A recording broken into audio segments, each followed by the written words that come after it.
first we will take up House File 1493 from Representative Stevenson, followed by House File 473 from Representative Hewitt. We will give each author a chance to introduce their bill, followed by testimony, and then a member of discussion and with member discussion and questions. Representative, the first bill that we have today is 1493, and Representative Stevenson, I will move that House File 1493 be referred to the Judiciary, Finance, and Civil Law Committee. We have before us House File 1493. Representative Stevenson, welcome to the committee, and please tell us about your bill. Thank you, Madam Chair, members of the committee. It's my great pleasure to be before you this year to discuss a bill that I've carried for a couple of years now. This year, we're calling the Student Borrowers Bill of Rights. By way of background, I'll note something that won't come as a surprise to the committee, that the student loan crisis in the United States is mammoth. Total student loan debt has surpassed credit card debt to become the second largest class of debt in the United States, with students owing a stunning $1.7 trillion. Here in Minnesota, there's over 775,000 student borrowers holding some $27 billion in debt. Those numbers are so big, they're hard to put in perspective, but since it's budget forecast week, I'll just point out that our state operates on about a $50 billion general fund budget every 2 years. So another way of looking at this is that students in Minnesota owe enough money to operate the state of Minnesota's general fund for a whole year. The problem is also escalating rapidly. Student debt increased by 127% between 2007 and 2017. It's also a statewide problem. 51% of millennials in greater Minnesota report owning student debt, and a report from the Federal Reserve Bank identified student debt as a primary reason why young people are choosing to move from rural communities to the city. Don't open your mouth. Student loan programs are endlessly complex. They are a confusing labyrinth of repayment plans, forbearance options, and refinance opportunities. If a borrower even makes the slightest misstep, they can watch their debt balloon out of control and see themselves suddenly become ineligible for forgiveness programs that they may have planned their entire education around. Minnesota law is stunningly inadequate at protecting student borrowers from even the most basic bad behavior by the private companies that service their debt. And that's why I'm bringing forward this bill, the Student Borrowers Bill of Rights, designed to help ensure our students aren't misled or maltreated by student loan servicers. This bill will help avoid catastrophic situations like the one that has developed around the Public Service Loan Forgiveness Program. That federal program, which has been in place since 2007, promises borrowers that if they work in a nonprofit or public service setting for 10 years, the federal government will forgive the balance of their loan. But when the first batch of borrowers applied for forgiveness, the federal government rejected over 95% of the applications.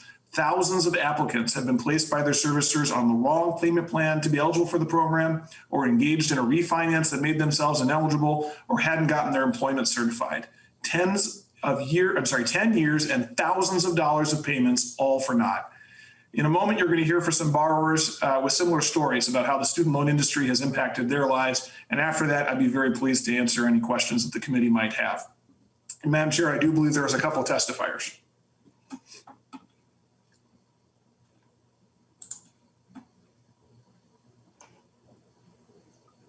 Madam Chair, you're muted. My technical expertise on the committee. Thank you, Representative Noor. We have Sarah Spleece. She's a high school teacher, English teacher at Anoka-Hennepin School District. And we also have Verlina Bradley. She's a first grade teacher at St. Paul Public Schools. Welcome to the committee. Ms. Spleece, could you please proceed? Thank you, Madam Chair. I am a high school English teacher at Coon Rapids High School in the Anoka-Hennepin School District, which is why I know Representative Zach Stevenson. And actually, I've had the pleasure of working with Representative Bernardi as well. And so I'm just going to tell you a little bit about exactly what Zach is talking about to like the nth degree. And then I'll let Ms. Bradley speak. Okay, so as I said before, I'm a high school English teacher at Coon Rapids High School. I reside in North Minneapolis, and I'm here to speak on behalf of the much needed legislation to protect student loan borrowers. And I'm not just here for myself. I'm here because my students deserve this as well. They deserve to be able to go to college where there's a fair system in place for them to finance their education. As a borrower, however, my loans were sold. In 2008, I received my first master's degree, and right in time for the recession. And my loan was sold into 8 pieces. I was not aware that it was being sold into 8 pieces either, at an alarming 11% interest rate. When I was finished with my master's program, I realized that it was sitting there in 8 pieces. I quickly did, what research I could on my own to find out how to consolidate those loans and get the interest rate down. In the meantime, I had to put my loans into forbearance because, well, the fun part is when you're getting a master's degree, you don't get unsubsidized loans, you get subsidized loans. At the time, there also wasn't federal funding for loans, which meant all of my loan providers were private institutions. When I attempted to consolidate my loans and enroll in an affordable income-based repayment plan, I needed help. Just being able to understand the jargon and the wherewithal to figure out how to put all of that together and see how you qualify is really different, is really difficult. And what I found out is there was a lot of contradictory information that I was receiving. When you first make those phone calls to consolidate those loans, you just have an hourly employee that's trying to give you information. And often I found that the information was false, which then meant that I would have to start my application over again because I was going off of the poor information that they provided me. And then I was getting it sent back to me. And it's not as though they tell you, hey, you forgot to dot this I or cross this T, just do that and you can refile. It's you made this mistake, now start over entirely. That process meant that I did that 8 times. And it took 6 months for me to get into an income-driven repayment plan, while the interest rate was 11%, while I had my loans separated into 8 different pieces. They accepted that after I graduated with my master's, that I was going to be paying them $1,200 a month. I was making nothing. I was living off of, well, nothing, because I was trying to get a job. So after I filed for that initial application, weeks passed. That was the other process too, is once you filed, it still took weeks, if not months, for them to respond to you to tell you that you did it wrong. And then eventually because my mom taught me how to advocate for myself, I was irate. And it took me telling the hourly employee, no, I'm not talking to you anymore. Please have me speak to your supervisor. Please also then, when I spoke to that supervisor, send me all of this documentation in writing so that I have proof that I went through the proper procedures. But also know that my loans were in forbearance this entire time. And every year now I have to go through the same process. I am more witty and I am more wise. And I do have 2 master's degrees now, plus a bachelor's degree. So my loans are $148,000 with a 5.8 interest rate. So at least I got it down by half. When I finished my second master's degree, it was only $135,000. That's what the interest is doing to my payments. And even now in the time of COVID, this is what I really worry about as well, because although my loans have been deferred and I am part of the public service loan forgiveness program, my loan servicers may have reached out to tell me that my loans were deferred. They did not remind me that I needed to re-up my employment certification. I was lucky enough to ask the right questions.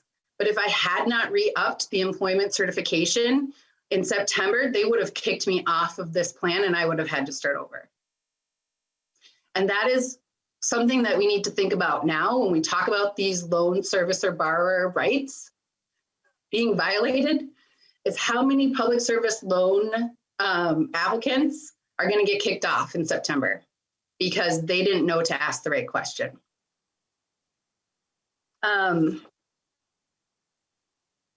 because the lenders are maliciously and intentionally not telling you that that's a step you need to take. Let's also not forget that they are intentionally not telling us. It is to their benefit to not help us make sure that we're following the proper procedures. And my other biggest worry is, although as a teacher, I can teach my students how to advocate for themselves to the best of their abilities, if they don't know to ask the questions, they aren't going to get the help. The answers should just be provided to them. The information, when you are a first-time loan, when you take out loans for the first time, should all be provided and explained.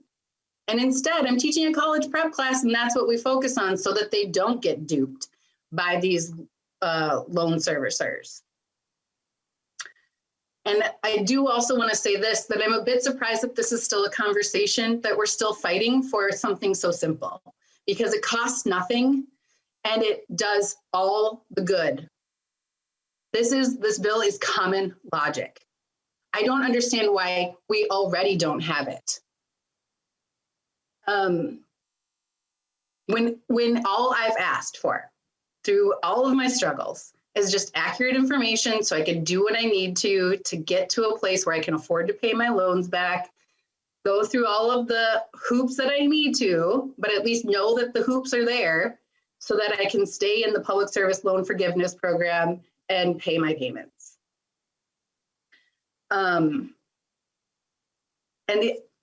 And I also just wanted to point out that it costs them nothing to continuously tell us no. It costs me everything. It costs them nothing to keep making me do it over and over again. It costs me $50,000, if not more, dollars in interest rates. And so they intentionally do this. It is malicious. It is a malicious act. And nobody deserves it, and especially not our students who are first just trying to navigate how college works, how to finance college. Now more than ever, when they can't even finance it hardly at all to begin with.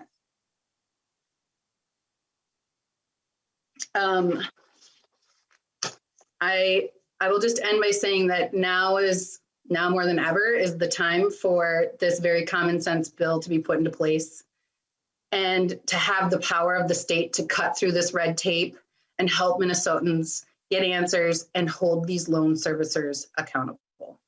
Thank you.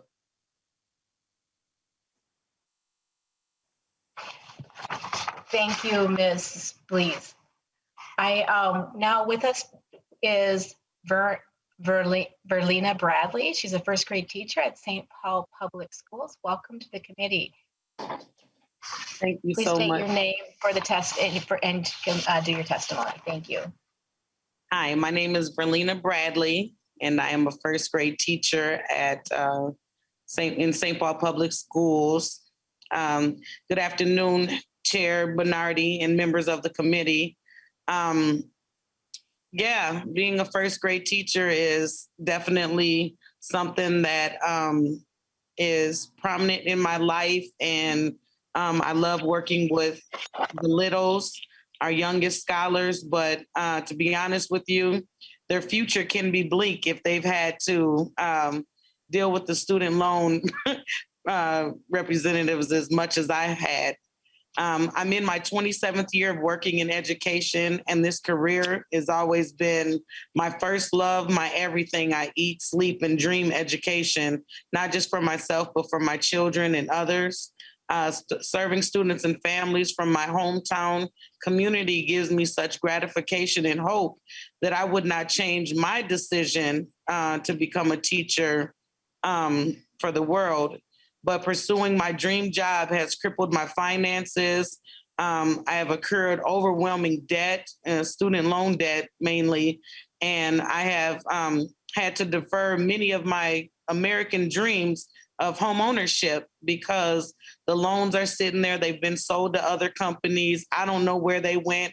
I don't know how much they are. And being a first generation college student, and now currently working on a doctorate at Hamline University, it's overwhelming to even know what the end is going to become. And as I gear up to register to start my third year at Hamlin, I'm kind of afraid of what the end is going to be at $183,000 in student loan debt. The education loan debt is out of control, and it's burdening our students and working families across the country. And I know, because I'm one of the 44.7 million Americans with education debt, in Minnesota alone, people owe $29.1 billion.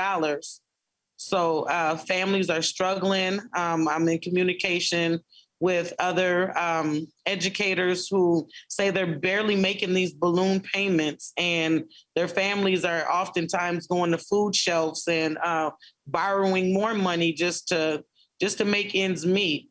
So I'm on a 10-year payment plan for the loans that I can't afford. And a few years ago, my wages were garnished. And I went through almost a 10-month stint of being garnished because they didn't give me the information. I didn't know how to navigate the system. I didn't understand most of the jargon and the words, that they wanted me to know to try to help myself. And so I had to reach out to like Education Minnesota and other representatives just to figure out how am I going to get through this. And it's been extremely difficult. So not being able to keep up with the payments is really hard for families, and especially those like me who are single parents. If it's not enough stress, I had to deal with the uncomfortable and abusive loan servers. When I tried to call them, they wouldn't answer my questions. They hung up on me. I've had to start over, call back, wait, and all of this in the middle of working as a first grade teacher, working at Cub, doing DoorDash, taking care of my children, and trying to find the time just to deal with this business, being on hold for over 30 minutes at a time, up to an hour. And as I'm sitting there and I'm talking to these people, they're talking down to you. No, this is your problem, and just saying things that are just degrading. And it was really sad to have gone through that process and to be abused that way and to not even get my issues resolved. I really didn't know what to do. So I started, looking into the Attorney General's office and trying to help myself. I've been misled into taking out loans with high interest rates, with little to no information on the terms of the loan data. And I found out companies, selling my information. So sometimes I didn't even know who to talk to and find out who I owed. And then that's how my wages ultimately ended up getting garnished with no notification. Well, we mailed letters, we made phone calls, and I didn't receive none. Clearly, I'm a responsible adult in education. I know how to take care of some bills and things like that. But, like I said, as I'm trying to finish, a doctorate degree, I can't even imagine the struggles and the degrading, the miscommunication on their end, on loan servicers end, that I'm going to have to deal with. A student loan borrower bill of rights will help protect myself and other Minnesotans from these being abused by loan servicers and their lenders. Tackling education debt is hard enough, so we should just make sure that those that are taking out loans get the help they need. They get the information they need. They have people who are kind and helpful, because it is a big decision to be a young student and come out of college with debt and not know how to navigate it. And I just know that because that's what I've experienced. So that's kind of what I have. And it's just been detrimental on my family, because even if I do try to get loans in other areas, the student loan debt is taunting over it. So I can't even go into home ownership because these loans and loan servicers are just sitting there. So I believe it's time for us to get to it and do something about it. Thank you for your time, Madam Chair. Thank you very much for both of your testimony. We do have a member with a question right now, and that's Representative O'Neill. Representative O'Neill. Thank you, Madam Chair. I'm going to turn my camera back on here. So I'm not sure because we don't have a list of testifiers, Madam Chair. Because we don't have a list of testifiers, I'm just wondering how many more testifiers there are. I do have some questions for the author when we get to the point of that. I'm just a little bit confused by the testimony because I thought this bill was to license student loan servicers. And I'm hearing a lot of things that are kind of outside of the realm of that, like loans being sold, balloon payments, how to navigate through where to pay your student loans. And I'm just wondering how many more testifiers that we have, and I want to ask the bill author a few specific questions related to this bill. Sure, Representative O'Neill, we have just the two today, teacher, high school English teacher, Ms. Blees from Anoka Hennepin, and then Ms. Bradley, the first grade teacher from St. Paul Schools. And then that's our testifiers today, so may go. So are you done with testifiers then, or do you have two more? I guess I was not clear. No, that's it. We have two today. So we are complete with our testifiers. You may proceed. Thank you, Madam Chair, for your clarification. I was just confused as to what was being testified to, because the underlying bill that we're talking about is really mostly dealing with the Department of Commerce, who will be licensing the student loan servicers. So I'm going to try to keep my questions and comments confined to what's pertinent to this committee. And I'm wondering if Representative Stevenson could help me get a scope of the problem, like how many predatory loan servicers do you think are out there, and how will this specifically help students? Because we certainly heard a lot of testimony about things that are outside of the scope of this bill, like balloon payments and loans being sold and not being able to navigate to figure out where to pay your loans. But this is just the licensure part of licensing the student loan servicers. So I'm wondering if he could let us know how far reaching the predatory business basically is of loan servicing, and how this specifically will help students. Thank you, Madam Representative Stevenson.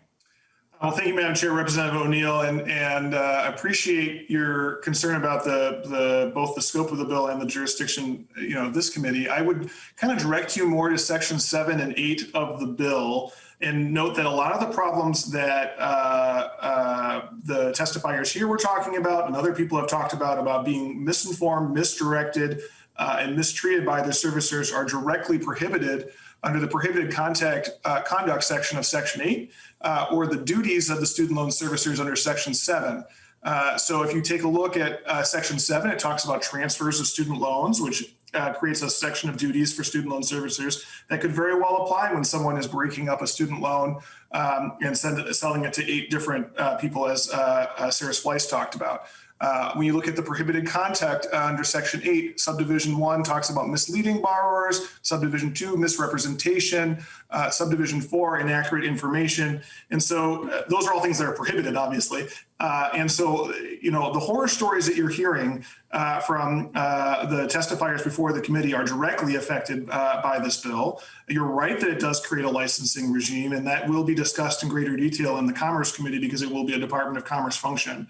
But it directly gets at the problems that are plaguing students across Minnesota, and people who are long past from being students who are still repaying their loans. Representative O'Neill, do you have a follow-up? Thank you, Madam Chair. Thank you, Representative Stevenson, for pointing out the specific parts of the bill.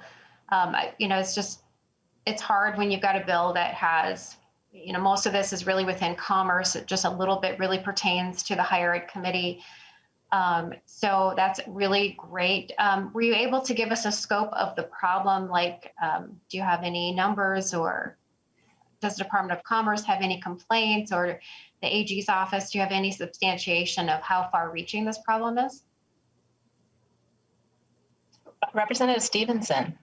Madam Chair, Representative O'Neill, I don't have a statistic for you. I think that if you talk, I have heard the Attorney General and the Department of Commerce Commissioner both talk, the former Commerce Commissioner, Commissioner Kelly, talk about how they have heard a number of complaints and they receive a ton of complaints. I believe Attorney General Ellison has talked about how student loan complaints is a very common complaint that his office receives. I don't have any statistics in front of me. I think I'd be very happy to follow up with you offline to try and get some numbers. But, I kind of reference back to what I said at the outset. We have 775,000 student borrowers in Minnesota holding $27 billion in debt. So this is a huge issue for Minnesotans. And I'm sure, I certainly have heard from my constituents. I would venture to guess that you've heard from yours about problems that people have had with student loans in the past. And Madam Chair, one last. Yes, Representative O'Neill and Representative Koznick, you're on deck. Thank you, Madam Chair. Thank you for that. So I also noticed that quite a few financial institutions are already exempt from this because I'm sure they already follow these procedures that we were just talking about.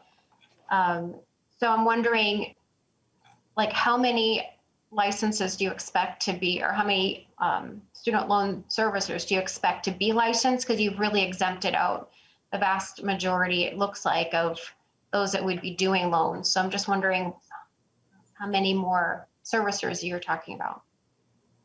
Representative Stevenson. Well, Madam Chair, Representative O'Neill, you're correct that certain institutions are exempt, but I don't agree with the classification or the description that it would be the vast majority. It's important to note here that while the overwhelming majority of student loans right now originate from the federal government, they are almost all serviced by private companies. And so while the bill may exempt the federal government from the bill, we can't regulate the federal government. The loans themselves are handled by private student loan servicing companies that would fall within the scope of the bill. There's a fiscal note that's being prepared that will have a good estimate of how many licenses we expect to be handled, and that discussion will certainly happen in the Commerce Committee. Representative O'Neill. Thank you, Madam Chair. We're just trying to get a scope of the problem, and maybe it's a little bit too early in bill presentation to really give us much data. So I look forward to a follow-up offline conversation as to how far reaching this issue is and how many servicers are actually included. And it's always good to know the scope of the problem. Thank you. Thank you. And we have Representative Koznick next with Representative Cleaborn on deck, and then Representative Albright. Thank you, Madam Chair. Representative Stevens, good to see you in committee. We haven't seen each other all session here. So I had a question on, is there a part of the bill, your bill, or maybe I see the department's on here too, that does any type of counseling for students? If you're going to take on $100,000 debt to get a particular degree that you're just enthralled with, that there's no demand for jobs to ever repay that loan, those financial challenges, I'm not sure, can be blamed to the servicer or whoever the lender is. And so if I could just get a little feedback, if your bill includes that provision to have some analysis done by the student and the borrower to make sure that they're making a good financial decision for themselves, or if there's a different mechanism in higher ed that the commissioner or assistant commissioner could comment on. Okay, so did you at the end of it you said you wanted the commissioner to answer? I'm wondering, the problem, Madam Chair, excuse me, if the author has a mechanism in his bill to address this very serious problem, or if there's a different place that is apparently not being addressed, that the department may know. Thank you. Representative Stevenson raised his hand, so I'm going to go to him. Yeah, and Madam Chair, Representative Koznick, I agree with you wholeheartedly that there's a certain amount of education that needs to happen here about and ideally on the front end before people take out student loans. In fact, I think that's a really impactful thing. You might remember that this bill last year included a student loan advocate position. And one of the duties of the student loan advocate in that bill was to develop an educational process for letting students know on the front end what they're getting into and how to navigate.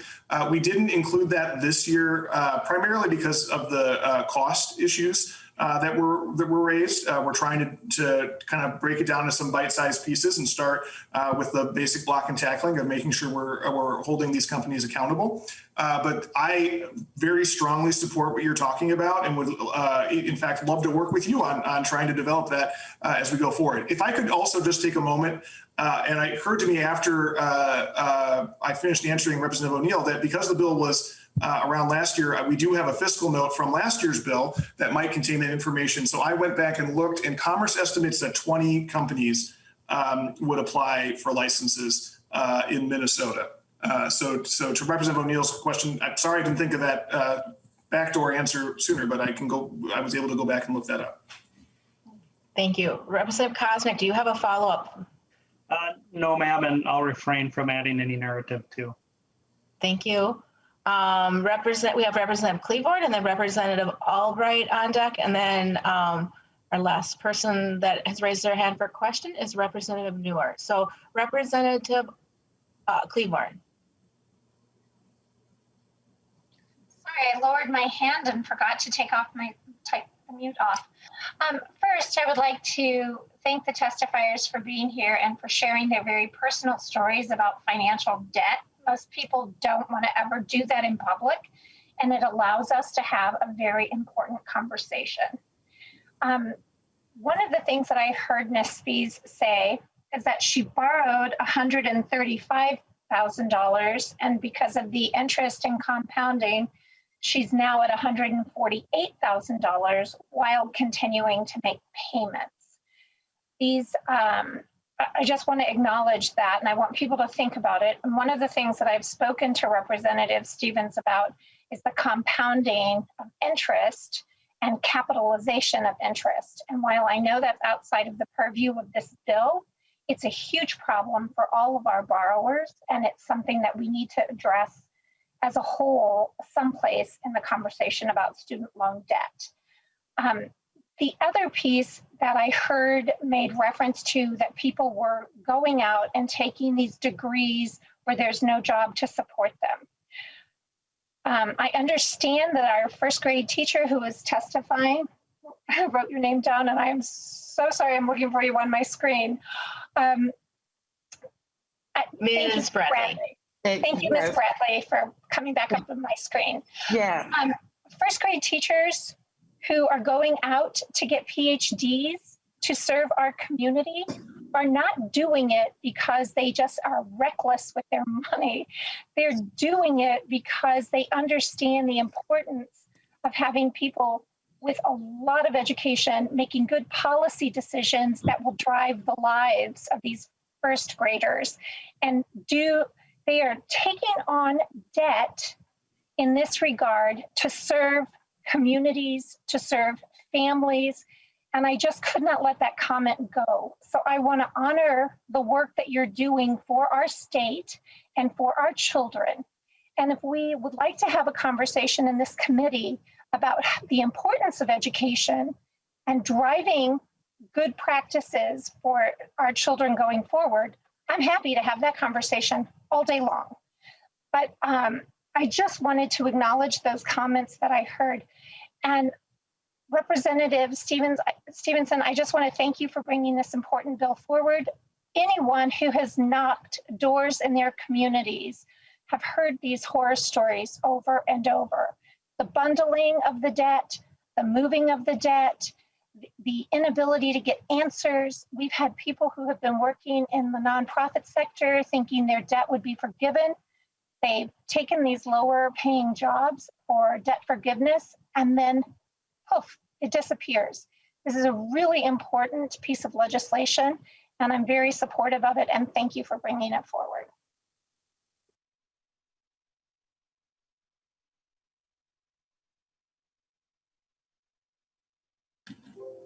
I think you're muted, Chair. Okay, thank you. We are going to have Representative Albright ask his question now, and then move on to Representative Noor, and then Representative Thompson, and then we will let Representative Stevenson give his concluding remarks, and then we will move on to the next bill. So with that, Representative Albright. Thank you, Madam Chair. And Madam Chair, my first question is actually for you, because I'm looking at the body of House File 1493. And could you direct me to the section of the bill that pertains to this committee? I am going to have our legal, our researcher answer that question for you. Mr. Nathan? Madam Chair and members. Oh, sorry, Mr. Hopkins, I'm sorry. Madam Chair and members, so the bill is, the substance of the bill is entirely within the Department of Commerce. However, you know, thematically, the bill is related to student loans and student loan debt. So I believe that's why the chair wanted to hear the bill and brought it before the committee for a hearing. But substantively, the bill is all within the Department of Commerce. Representative Albright.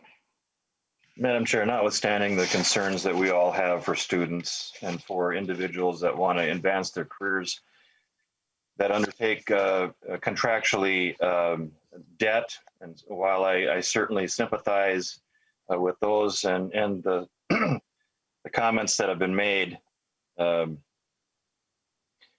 I see no reason why we need to belabor this in this committee. It should be the domain of commerce. I think the chair of that committee, who was the author of this bill, certainly knows that as well. So I think we should move on. Representative Noor, and then Representative Thompson, you are on deck. Representative Noor.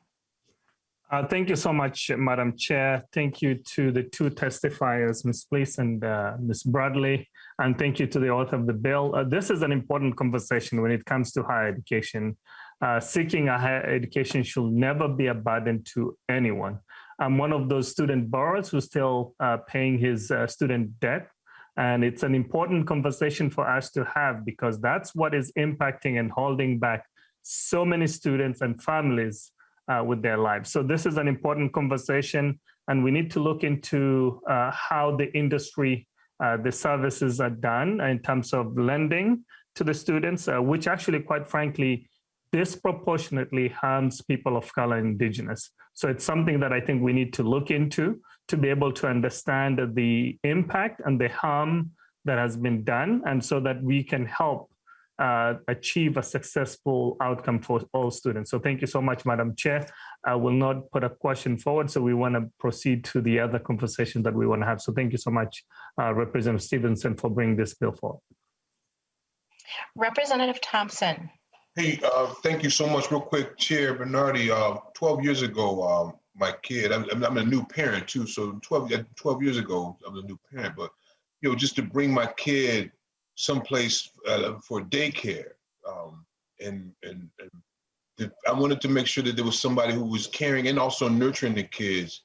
So I dropped my kid off at the Wilder Foundation. The first teacher I run into is Miss Bradley. She had my son.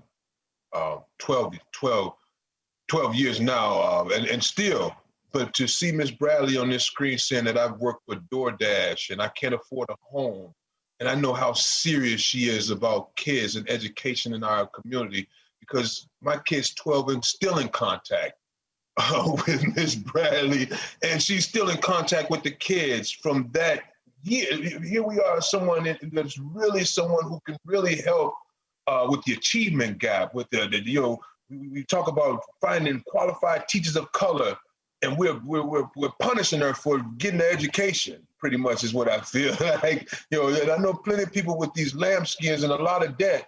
So when we talk about how can we find more teachers of color, administrators of color, this is a roadblock right here in front of us. You know, there's no sense for us to have this higher education and then I have to go on DoorDash to pay off, you know what I mean? Like, and so I want to make sure that we're having a real conversation, not just saying, well, why are these people getting this debt? Because they want to make a difference in their community.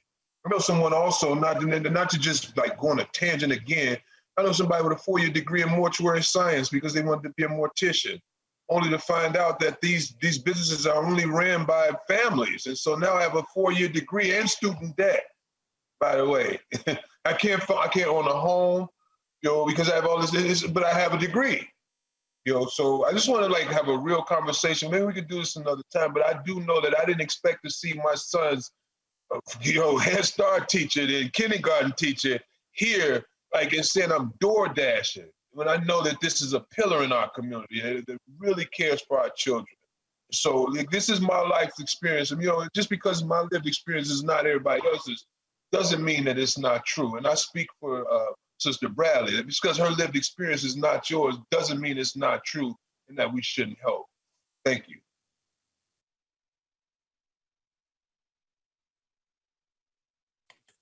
You're muted again, Madam Chair. Okay, thank you, Ms. Blees and Ms. Bradley. Thank you so much for your testimony today. Your stories really will help make a difference, and thank you for making the difference in our students' lives. I wanted to have Representative Stevenson wrap up with his remarks for his bill, and thank him for bringing it here today. Well, thank you, Madam Chair, members of the committee for hearing me out. Special thank you to Sarah Splice and Verlena Bradley for sharing their stories. I think I know from personal experience that Sarah Splice is one of the best teachers we have in Anoka Hennepin at Coon Rapids High School. We're lucky to have her up there, and I think we just learned a lot about what a great teacher Ms. Bradley is. And so thank you both for your work you're doing in our school system. That's phenomenal. I also want to take this moment to thank to point out something I didn't point out before, that this is a bipartisan bill, and thank my Senate author, Senator Zach Duckworth, for cooperating, and look forward to continuing this discussion in further committee. So with that, it's a good bill. I hope you all vote for it. Thanks. Hearing no further discussion, I renew my motion that House File 1493 be referred to the Judiciary, Finance, and Civil Law Committee. The committee legislative assistant will take the roll. Chair Bernardi. Aye. Vice Chair Christensen. Yes.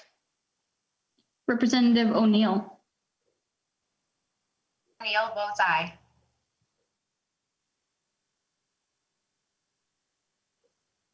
Representative Albright. Aye. Albright, aye. Representative Daniels. Aye. Representative Daniels. Aye. Can you hear me?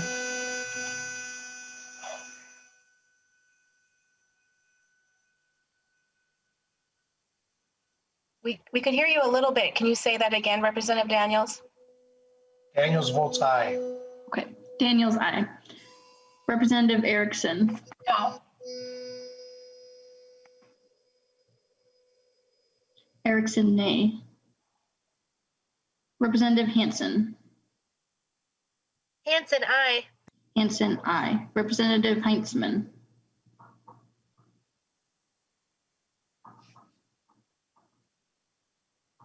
Representative Heintzman. Representative Howard. Aye. Howard, aye. Representative Keeler. Keeler, aye. Keeler, aye. Representative Cleaborn. Cleaborn, aye. Cleaborn, aye. Representative Koznick.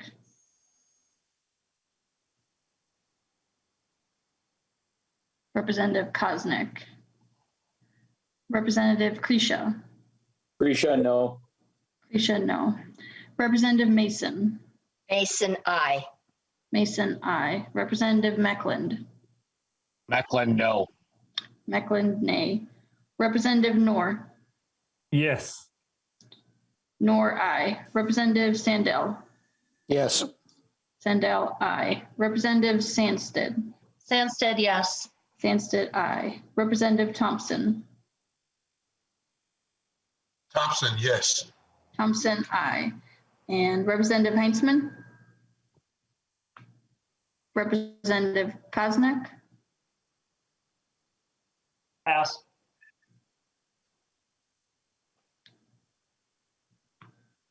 I'm sorry, Representative Koznick, could you repeat that just one more time? I asked for a pass. I had to Pass. step out. I'm not sure which bill we're on right now.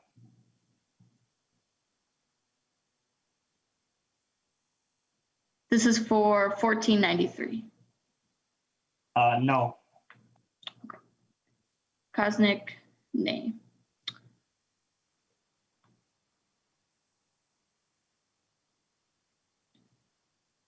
There are 14 ayes, 4 nays, and 1 absent. There being 14 ayes and 4 nays, the motion passes and House File 1493 is referred to the Judiciary, Finance, and Civil Law Committee. Thank you, Representative Stevenson and testifiers today.